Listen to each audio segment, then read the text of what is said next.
One day, while I was waiting for my grandson Alex to visit, I heard the sound of police sirens outside. Feeling a sense of unease, my cell phone rang.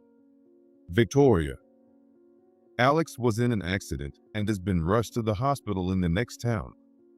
James hurriedly ended the call, and I couldn't immediately process what he said. Not knowing what to do, I quickly called a taxi to head to the hospital where Alex was taken. Victoria. I'm glad you made it safely. Yes, but how is Alex? He's in surgery right now. They said his life isn't in danger. Really? That's such a relief. A few hours later, the doctor and nurse came out of the operating room and informed us that the surgery was successful. My anxiety and tension instantly turned into relief, and James and I thanked the doctor repeatedly. You're welcome. Leaving those words behind, the doctor walked away, while the nurse stayed behind. Well, here are Alex's belongings from when he had the accident. The nurse handed us Alex's tote bag and smartphone. Looks like Alex was on his way back from the supermarket. James showed me the contents. Inside the bag were onions, ground meat, eggs, and other ingredients needed for hamburgers. What? Hey, Yes? I felt something was off about the groceries Alex had bought. Why would Alex? I am Victoria. My husband passed away a long time ago, so now I live alone. But I am not lonely. Grandma, is this enough cheese? Yes, that's fine. You've really become good at cooking. That's because my grandson, Alex, often comes over to visit me. Today, he came over asking to learn how to cook, and we're making mac and cheese together. At first, his knife skills were clumsy, but now he's gotten remarkably better. Oh, Dad just finished work. He said he'll be here in about 30 minutes. Oh, James got off work early today. Well then, let's all eat together. James, Alex's father, is my daughter Laura's husband. When Alex comes to visit, James usually comes over for dinner after work. That's because my daughter Laura disappeared a few years ago.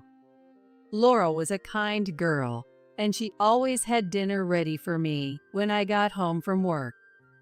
When she became a high school student, she started a part-time job and tried to contribute to the household finances. Well, I didn't accept it, but she bought me a very nice bag for my birthday, which I still cherish and use. Laura married James, and when Alex was in elementary school, she disappeared without any warning. We filed a missing persons report, but the police didn't take it seriously, considering it a domestic issue, and we couldn't find her despite our efforts. I didn't know where she was, what she was doing, or even if she was alive. My mind was a mess with worry, anxiety, and the responsibility of a mother who needed to scold her properly. Hi. How was your day, Dad? It's already done. James returned home, and Alex greeted him happily. The mac and cheese Alex made smelled delicious. James took one look at it and patted Alex on the head. It looks delicious. Dad, stop it. I'm in high school now. Alex frowned and brushed his hand away, but he didn't seem entirely displeased. Watching the two of them made me smile, but it also brought a slight feeling of guilt. Where could Laura have gone, leaving behind such a treasure? Let's eat. Oh, it's delicious. Alex, who had been waiting hungrily, couldn't wait for James to sit down and started eating first. He always eats so heartily that it fills me with joy. He's a growing high school boy, so he needs to eat a lot. After James sat down, I started eating too. Today's dinner is mac and cheese and salad. The mac and cheese Alex made was delicious. The salad I made only had greens because all three of us disliked tomatoes, but they both ate it happily. Alex, how's school been lately? Are you used to high school now? Yeah, it's fine. I'm used to the commute. Have friends, no problems. Oh, Grandma, can we have hamburgers for dinner tomorrow night? Tomorrow? Sure. Don't you want to hang out with your friends? No, learning to cook is more important. Alex used to visit about once a week, but the visits gradually increased, and now he comes over almost every day after school. He doesn't seem to be in any clubs, and when I ask why, he just says he wants to learn to cook and doesn't elaborate. I think he should enjoy his once-in-a-lifetime high school experience more, but it's his way of being considerate. Thanks to that, the three of us get to have dinner together and enjoy lively evenings. Except for that one empty seat. One day, Alex contacted me during the day. I'll come over at 5 p.m. to make dinner. Alex usually contacts me in the evening. Did his school finish early today? Maybe he's hanging out with friends in the afternoon and will come later. I thought casually. I was home all day, so there was no issue, and I replied, "Got it." But evening came and Alex didn't show up. It's usually no later than 6 p.m. when the doorbell rings, but it was already past 7 p.m. I started to worry and called him, but he didn't answer. When I stepped outside, I heard police sirens in the distance. That sound gave me a bad feeling, and at the same time, I overheard my neighbors talking nearby. A high school student involved in a car accident? No way. A sense of dread grew inside me, making my spine tingle, and I felt dizzy. At that moment, my cell phone vibrated in my pocket. With trembling hands, I looked at the screen and saw it was a call from James. "Hello." Victoria, I just got a call that Alex was in an accident and has been rushed to the hospital in the next town. I'm heading there now. I need you to come too. The address is... James hurriedly ended the call. My legs gave out, and I sank to the ground. My husband passed away. Laura disappeared, and now Alex. I could only feel fear as people around me kept disappearing. I wish it had been me in that accident instead of Alex. Then I could see everyone and live happily with my family again. Such thoughts kept coming to mind, and I was horrified by my own thinking. I realized my mind was nearing its limit. I can't bear losing another loved one. Summoning all my strength, I stood up, called a taxi, and headed to the hospital James mentioned. I pushed aside the dark thoughts that had been swirling in my mind and just prayed for Alex's safety. The journey to the hospital, which should have taken about 10 minutes, felt like hours to me. As soon as I got out of the taxi, I hurried to the waiting room James had told me about. When I opened the door, James was sitting in a chair, staring at the floor with a sigh. He looked up when he noticed I had entered. Victoria, I'm glad you made it safely. Yes, but how is Alex? He's in surgery right now. They said his life isn't in danger. Really? That's such a relief. I felt a sense of relief and sat down next to James. I noticed his suit was wrinkled, indicating he had rushed here. I'm sorry for calling you out so suddenly. I couldn't bear waiting alone. I understand. I couldn't just wait at home either. Don't worry about it. Thank you. I just hope the surgery goes well. It was already dark outside, and even the hallway lights were off. The red light indicating surgery in progress glowed ominously, which made me even more anxious. I don't know how much time passed, but my hands were freezing by the time the red light went out. A few minutes later, the door to the operating room opened, and the doctor and a nurse appeared. James stood up and rushed over to the doctor. Doctor, how is Alex?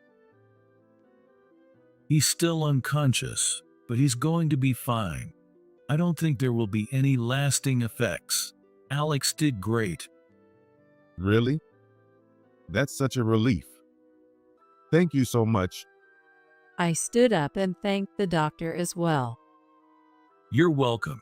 He'll need to stay here until he regains consciousness and recovers a bit more, so please prepare his things. Yes, we will. Thank you very much. The doctor waved lightly and left the room. He looked very reliable from behind, and I thought that I could continue to entrust him to treat Alex. Well, here are Alex's belongings from when he had the accident. The nurse handed James Alex's tote bag and smartphone. Excuse me. Then the nurse followed the doctor. Alex was on his way back from the grocery store. Really, I can't help but love him. James showed me the contents of the bag with a sad smile. Inside were onions, ground meat, eggs, and other ingredients needed for hamburgers. And on top of everything was a slightly squashed, bright red tomato. What? I noticed something odd. Why would Alex buy a tomato? None of us can eat it. Neither Alex, James, nor I liked tomatoes. The only one in the family who could eat tomatoes was Laura. As this question crossed my mind, Alex's smartphone received a notification. It was a chat notification from social media, showing the contact's profile picture. However, the phone was locked with a password, so we couldn't see the content. His friend, maybe? I recognize this picture. Could it be? James muttered as if he had a sudden realization and tried to unlock the phone. Hey, isn't it a bit intrusive to look without permission? Ignoring my words, James entered 0621. Then, the lock screen opened. That number. It's Laura's birthday. Alex has been asking a lot about Laura lately, so I thought maybe. James tapped on the recent notification to check the message. This park in the photo was Laura's favorite. We used to go there a lot on weekends with Alex. Scrolling through the chat history, James spoke with certainty. The person he's chatting with is Laura. No way, it can't be. James showed me the definitive chat messages. Didn't you say you have a son? Yes, he's about your age. I'm sorry for hiding this, but my name is Alex. After talking with you so much, I'm sure now. You are Laura, my mother, right? Alex? Is it really you, Alex? At first, Laura was skeptical, but as she listened to him more, she became convinced, and their conversation grew more lively. They talked about recent school events, about James, and about me as well. However, Laura repeatedly insisted that Alex must not tell us about her. Laura seemed very cheerful in their chats, which reassured me as a parent, but I was more curious than ever why she had disappeared. This is the latest conversation. James showed me the messages from yesterday and today. School ends in the morning today. Can I come to your place? Sure, but keep it a secret from everyone. Yeah, I'll come by in the afternoon then. Okay, I'll be waiting. Now I understood why Alex had bought a tomato. Alex had been in contact with Laura through social media for a while, and once he was sure she was his mother, he planned to visit her today with a tomato she likes. Indeed, the place where Alex had the accident was in the opposite direction of my house. Alex, it's already evening. What's going on? Are you okay? Messages like this had been coming in since early afternoon. Then I saw the latest notification. I'm sorry. I suddenly felt unwell, so I'm heading to the hospital now. Can we meet another time? That was the last message of the day. I felt a mix of emotions. I was relieved that Laura was alive, yet also sad and confused about Alex's accident. From this profile, it looks like Laura lives nearby. Really? Yes. Since she said she was going to the hospital today, it might be this one. That's right. This is the only major hospital around here. Hearing James' thoughts made my body heat up suddenly. I might see Laura for the first time in years. Alex would surely be thrilled too. But before that, I needed to confirm the facts with Alex. I went home and fell asleep, praying for Alex's recovery and Laura's safety. For the next few days, we took turns watching over Alex and searching for Laura.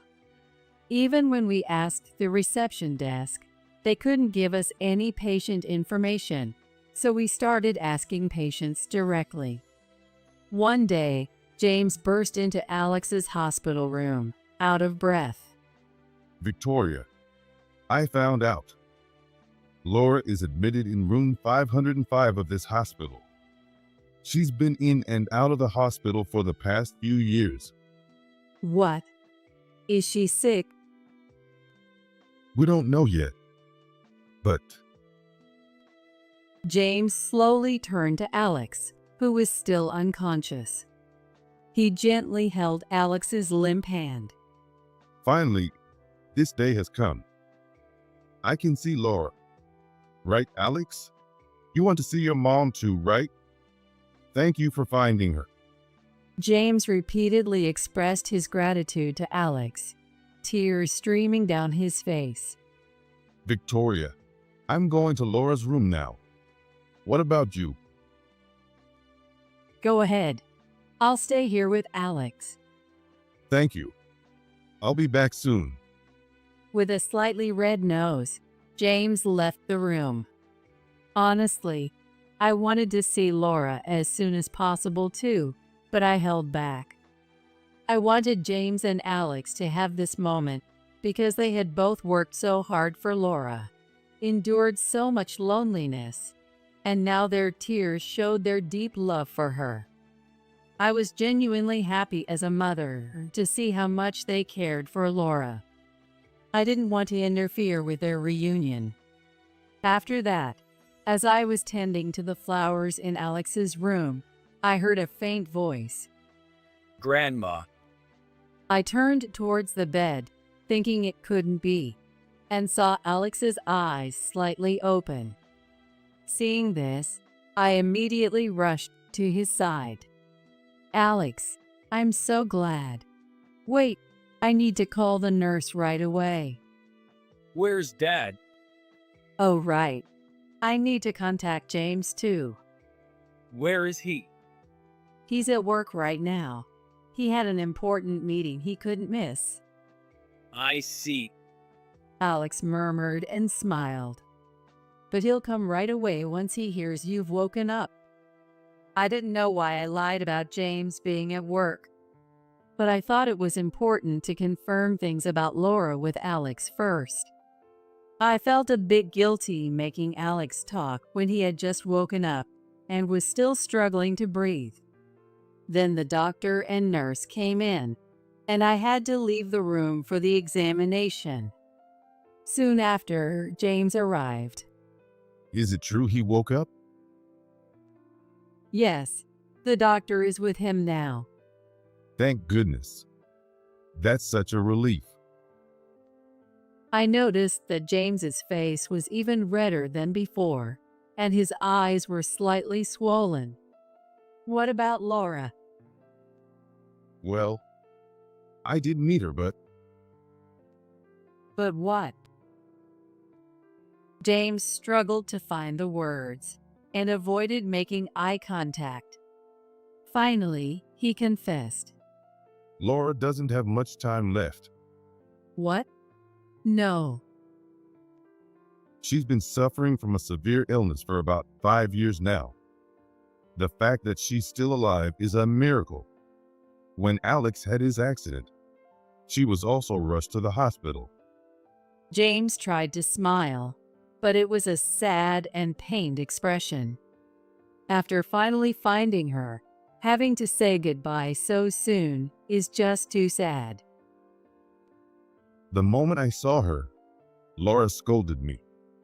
She said she left because she didn't want to cause any trouble. Laura was always so kind. I took advantage of her kindness, but I should have realized sooner. I failed as a husband. Don't blame yourself. Laura wanted you all to be happy. I'm sure of it. You're right. James's self-reproach mirrored my own feelings. Laura was always so kind and selfless. That's why we should have been more attentive. We should have looked harder for her, like Alex did. But it's too late for regrets. So, I want to make the remaining time meaningful for Laura and Alex. I resolved to do just that, clenching my fist tightly. A few days later, Alex fully regained consciousness and began his rehabilitation. Being in the hospital is boring. I'm feeling better and want to get back to school soon. Alex said nonchalantly. It might be time to talk. I decided to bring up the topic of Laura. By the way, Alex, where were you headed that day? It was in the opposite direction of my house. Oh, that. I was going to the supermarket in the next town. It's big and cheap, but it's far from your place, so I thought I'd go there. His eyes were shifty as he said that. Alex, tell me the truth. The truth? What do you mean, Grandma, all of a sudden? I'm sorry, Alex, but we know everything. You were going to see Laura that day, weren't you? Alex's shoulders jerked, and he looked at me in surprise. How do you know? Did you go through my phone without permission? He glared at me with a look that said, "You've got to be kidding me." I had never seen Alex look at me like that before, and it surprised me a little, but I knew I couldn't back down now. I'm sorry about that. A notification came in while you were sleeping, so... But still, you shouldn't have. No, it's not your fault, Grandma. Sorry for raising my voice. Alex's shoulders slumped, and he looked out the window. When I was in middle school, Dad would have nightmares at night, calling out, "Laura, Laura." So I felt like I had to do something and started searching. Alex began to speak slowly. At the time, I thought it was impossible to find her. Honestly, finding Mom's account was a miracle. I looked at her posts, chatted with her, and became sure. How did you know for sure? Mom has a scar on her wrist, right? Yes, she burned herself with a frying pan when she was young, and it never went away. When Laura was in middle school, she greeted me with a bandaged wrist when I came home from work, and I was shocked. I rushed her to a dermatologist who prescribed an ointment, but it left a permanent scar. She didn't seem bothered by it, but I always felt guilty. There was a picture of a drink posted on her account, and you could see that scar. And her hobbies and her love for tomatoes. Everything matched. Alex spoke with a bit of pride. Children's reasoning and determination can sometimes surpass that of adults. That day, we talked a lot and confirmed each other's identities, so I went to see her. On the way, a car hit me. So that tomato was for. Yeah, for Mom. She eats tomatoes every day. I wanted to bring her the best ones. Sorry for not telling you. It's okay. I gently patted Alex's head. But I'm in high school now. Alex muttered shyly, but I pretended not to hear. I really wanted to tell you and Dad sooner, but Mom insisted I shouldn't. Maybe she didn't even want to see me. That's not true. It is. Mom seemed to be hiding something, but I still want to see her. Alex's determined eyes met mine, and I felt a bit intimidated. I still haven't seen Laura. If Laura left to avoid causing trouble, visiting her now would undermine all her efforts over the years. So while James has been visiting her frequently since then, I've asked him not to let her tell that I know about it. Laura has been unwell since being rushed to the hospital. If Laura wants to keep her condition a secret from Alex, I can't take him to see her. Hey, where's Dad today? Well, work. That's a lie. I know he took time off. He's visiting Mom, isn't he? Is she in this hospital now? Why do you think that? Alex's question made me break into a cold sweat. My response could change their future. I overheard he talking to a nurse in the hallway. Please, I want to see Mom. Let me go see her. But Please, Grandma. You want to see her too, right? Let's go together. And don't forget the tomatoes. Alex's straightforward words left me speechless, and before I knew it, I was standing in front of room 505 with him, holding some tomatoes. Alex knocked on the door. From inside, I heard Laura's familiar voice. Mom. Alex opened the door and immediately went to Laura, who was lying in bed. In that instant, Laura hid her face under the blanket. James, who was standing nearby, turned to us in surprise. Alex, how did you? Mom, I'm sorry. I couldn't make it to you that day. I broke my promise. I'm so sorry. Alex, stop. This person, she's not Laura. Mom, I've learned to cook so many things with Grandma's help. I can make anything you want. Alex, enough. Alex tried to pull the blanket away, while James desperately tried to stop him. Ouch! But Alex must have touched an injured part, as he cried out and clutched his arm. James also looked worried and stopped moving.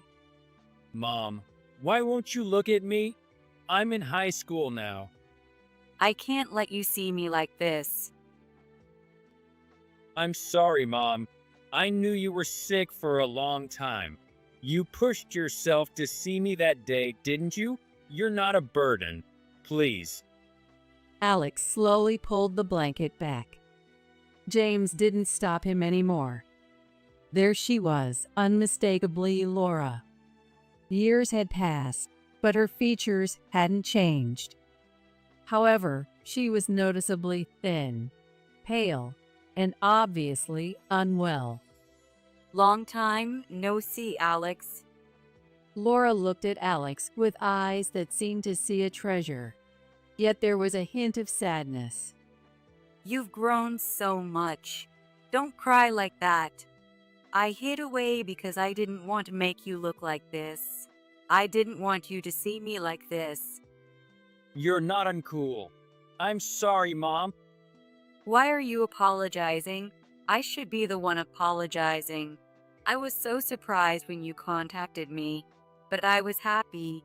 I'm sorry for leaving you alone. I wasn't alone. I had Dad and Grandma. That's true. Thank you, Mom. I'm sorry for disappearing suddenly. Really, you're something else. I'll have to give you a proper scolding later. Oh no, Mom's lectures are so long. Laura joked, laughing. Though she looked frail, inside she was still the same kind and strong person she always was. She was a very kind person who always put others before herself. I never noticed the pain and loneliness hidden behind that smile, but now I understand. You're smiling now, but later, when we're gone, you'll regret it, won't you? You'll think it would have been better if we hadn't met again.